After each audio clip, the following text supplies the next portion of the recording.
We believe as Europeans in a global market, in trade, in collaboration, and that's so good. But if you focus and concentrate your supply in various areas onto single suppliers, it's simply not smart. So the smart solution is to diversify.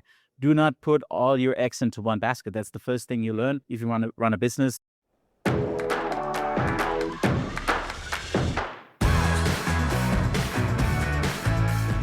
My name is Patrick Hübscher, and this is Circularity FM, the podcast about understanding, building, and managing circular business models.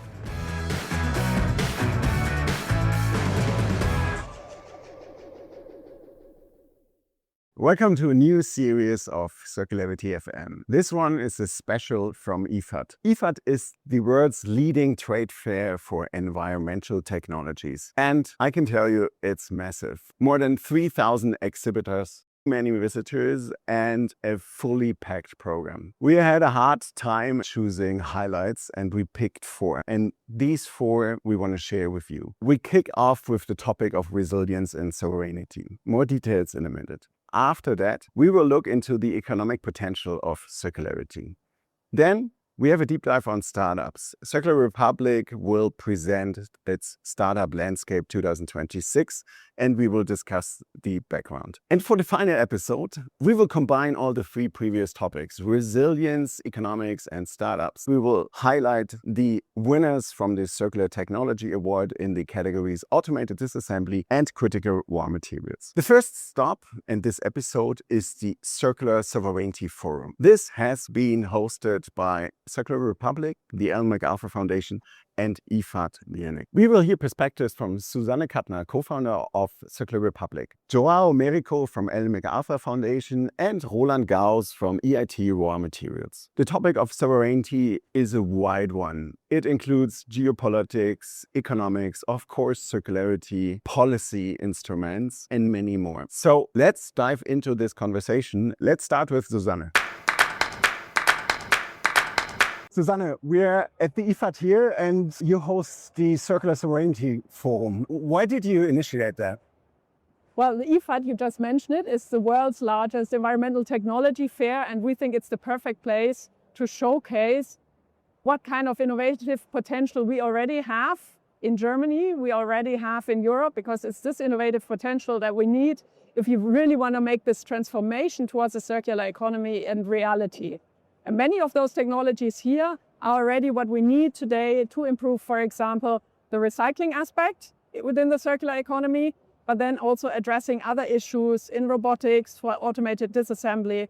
So there's a whole host of innovative ideas that's being showcased. And that's why having the Circular Sovereignty Forum here is the perfect spot for us. Wonderful. About 2 years ago, the European Commission released the Critical Raw Materials Act, and later this year there will be the Circular Economy Act. So you talk to a lot of companies. What are their expectations towards the European Commission?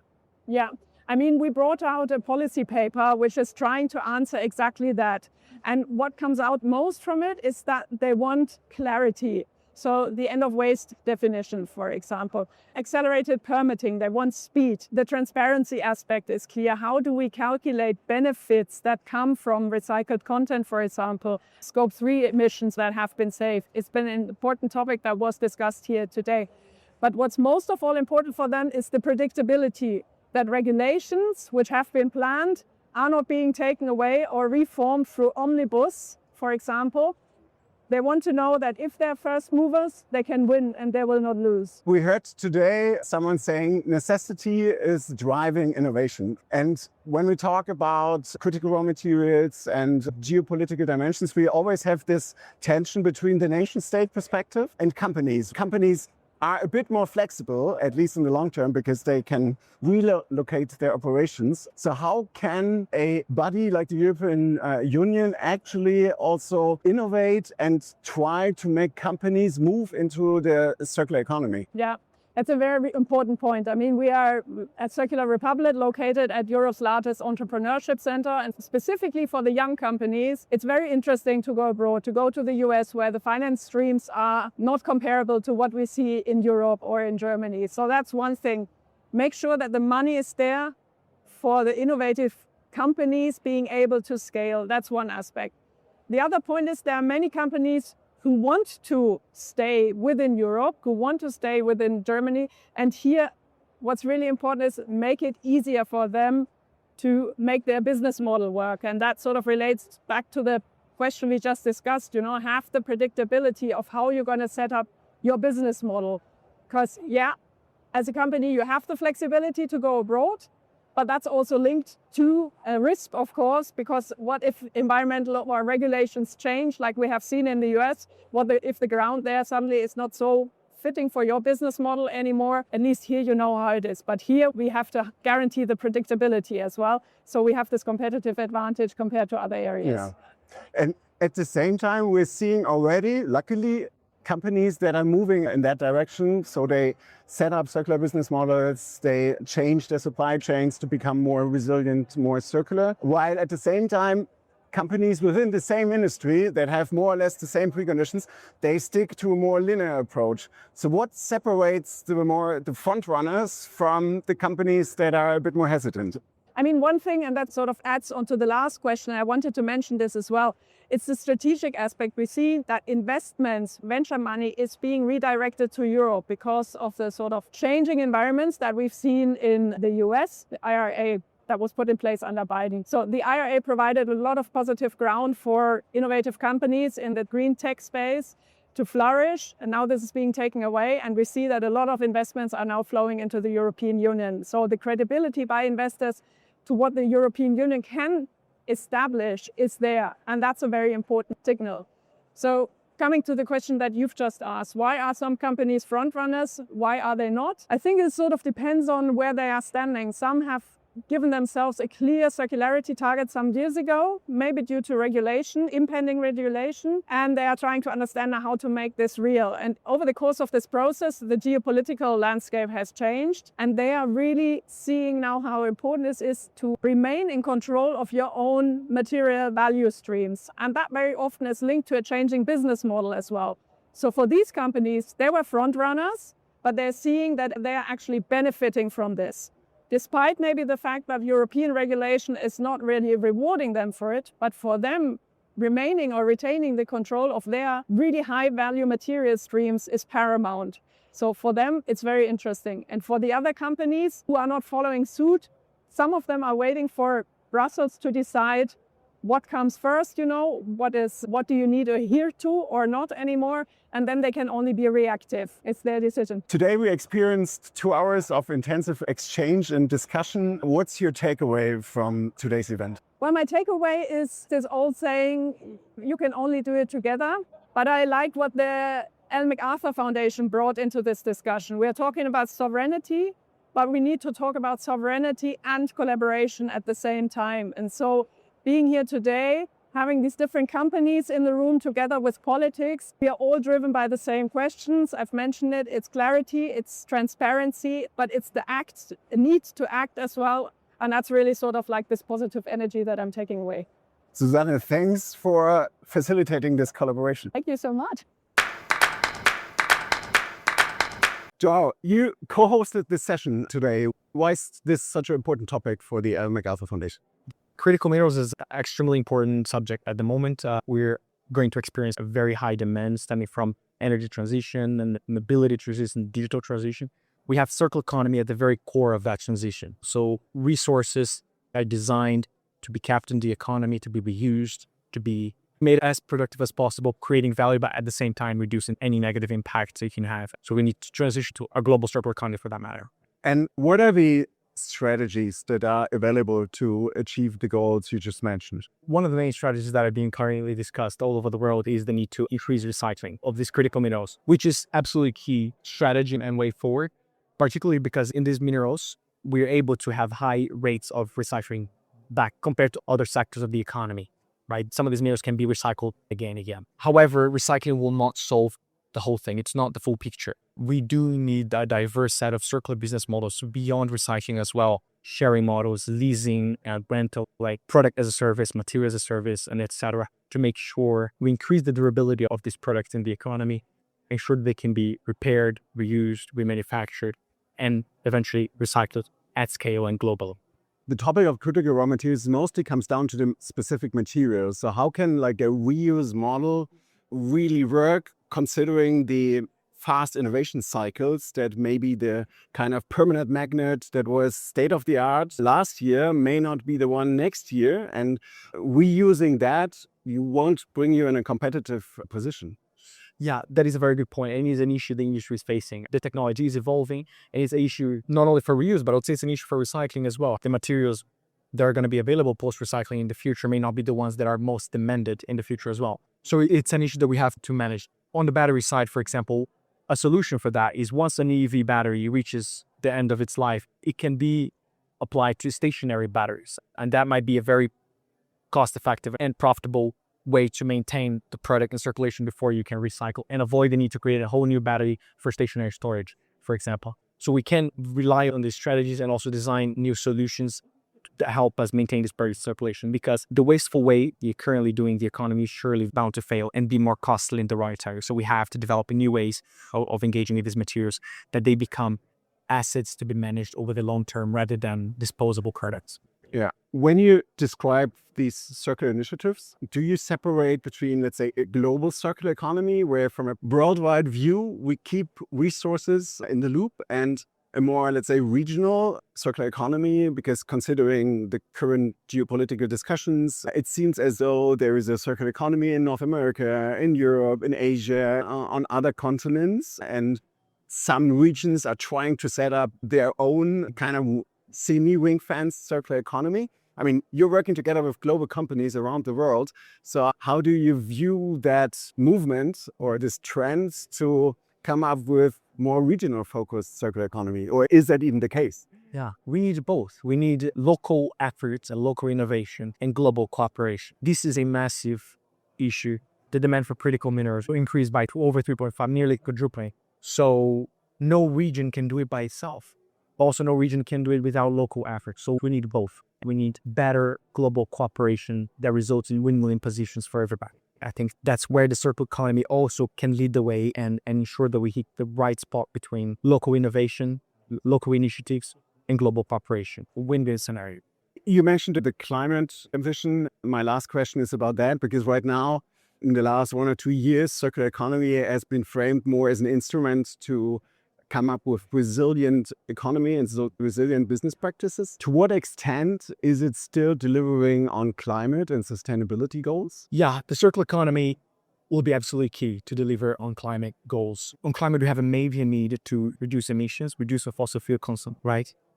But that alone is not the full picture. If we don't change how we extract, use, and dispose of our products, if we don't change that linear process, we're not going to hit our climate goals. So if we're going to aim for doing a renewable energy transition that's still linear in creating solar panels and wind turbines and batteries, that will still cause enormous environmental impact, that will still have a lot of emissions from manufacturing, emissions that are hard to abate sectors from cement and chemicals that need circular practices to actually hit net zero. The energy transition can take us only so far, and the circular economy can complete that image and can bring us to true net zero in a resilient value chain. Yeah. João, thanks for hosting this event today and your comments on it. Well, thank you very much. Thanks for having us. Really appreciate it.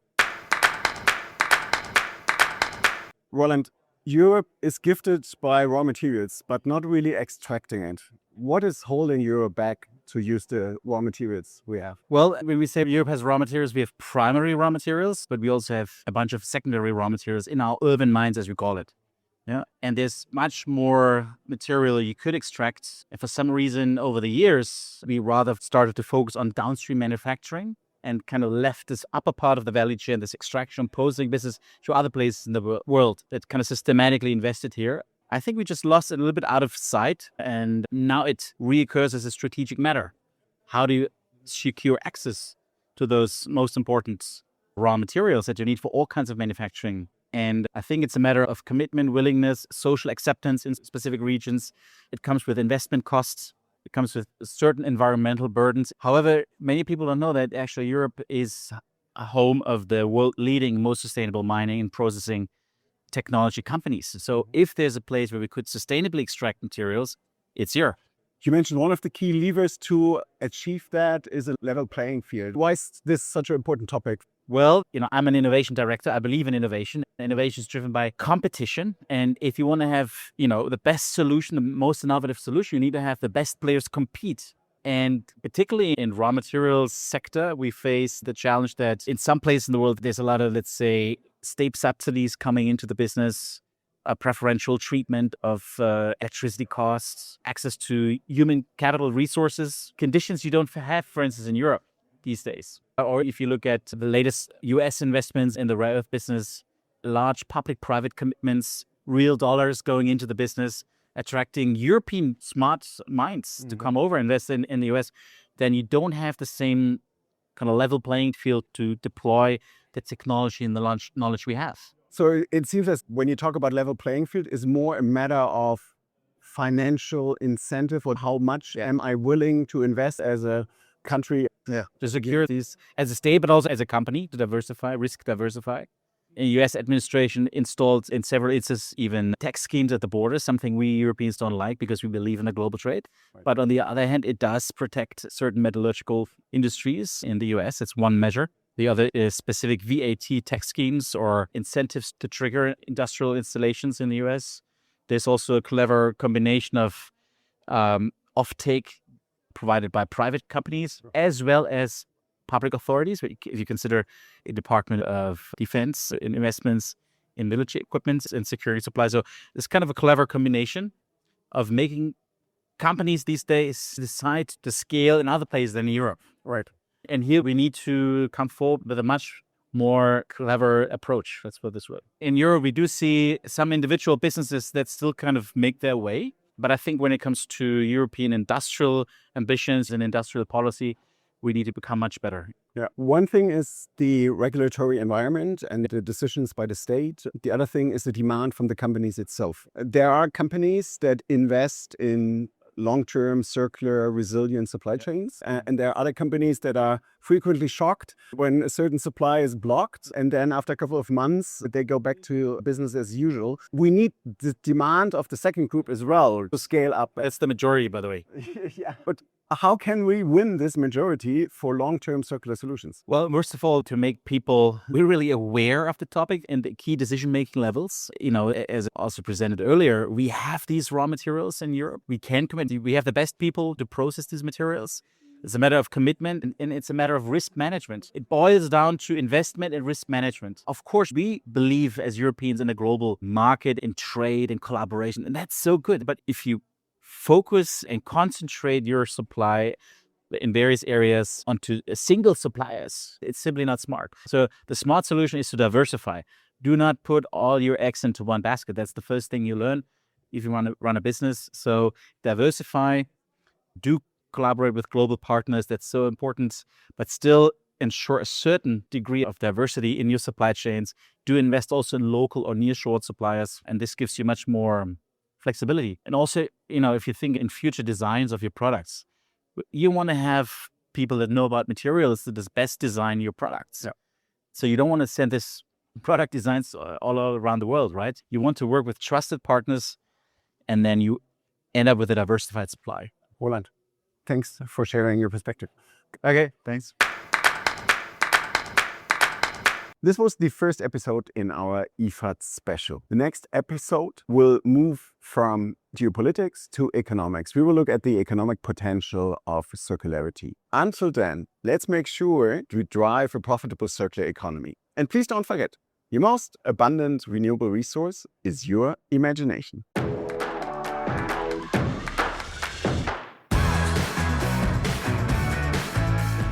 My name is Patrick Hübscher, and this is Circularity FM, the podcast about understanding, building, and managing circular business models.